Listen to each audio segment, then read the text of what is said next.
আসসালামু আলাইকুম, ওয়েলকাম রোজ white blog. আজ আমি আপনাদেরকে করে দেখাবো একটি মিক্স ফ্রুট দিয়ে সন্দেশ। তার জন্য আমি এখানে কলা, আপেল, আম, পেঁপে নিয়েছি। এটার সাথে আমি এখন 2টা ডিম ভেঙে দিব, আধা চামচ বেকিং পাউডার দিয়ে দিব, 1 কাপের মতো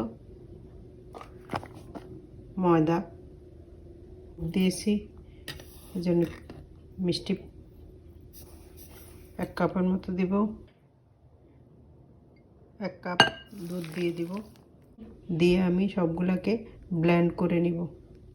এগুলাকে এভাবে ব্লেন্ড করে নিয়েছি। আমি কোনো কালার ইউজ করব না। আমার এগুলা পাকানোর জন্য এখানে দুধের গুঁড়ি, নারকেল কুচা,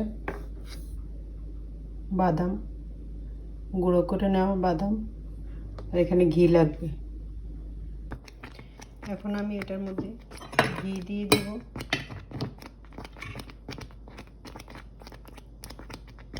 কাজু বাদাম দিয়ে দিব। এখন আমি দুধের গুঁড়ি দিব, দিয়ে এভাবে নেড়ে বারবার এগুলোকে মিশিয়ে আবার ঢেলে দিব, আবার দিয়ে দিব। এভাবে দিয়ে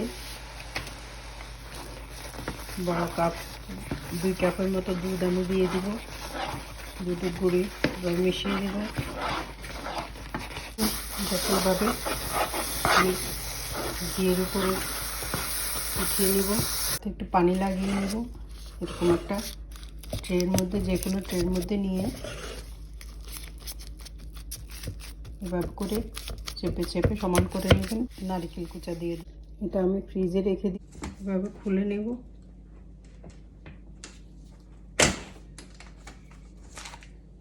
কিছু বিভিন্ন ডিজাইন করে আপনারা এভাবে কেটে নিতে পারেন।